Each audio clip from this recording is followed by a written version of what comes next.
Guys, এই দেখো আমরা বৈষ্ণোদেবীর মন্দিরে তো এসছি, এসে মন্দিরে দর্শন হয়ে গেল। ভিতরে মোবাইল নিয়ে ঢুকতে দিচ্ছে না, আমি দূর থেকে যতটা পাচ্ছি দেখাচ্ছি। দেখো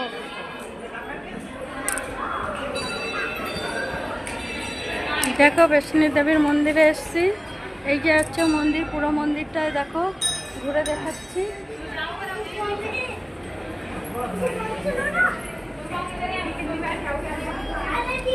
আর এখানের মন্দিরে ভিতরে গুফা আছে, একটা মা তারিণীর গুফা আছে আর একটা ভৈরব বাবার গুফা আছে। মা তারিণীর গুফা যে যদি ভৈরব বাবার গুফায় তোমরা না যাও তাহলে আর এখানে পুণ্যটা হয় না।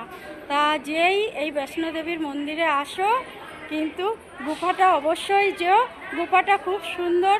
মা তারিণীর গুফা একটা আলাদা আর ভৈরব বাবার আলাদা।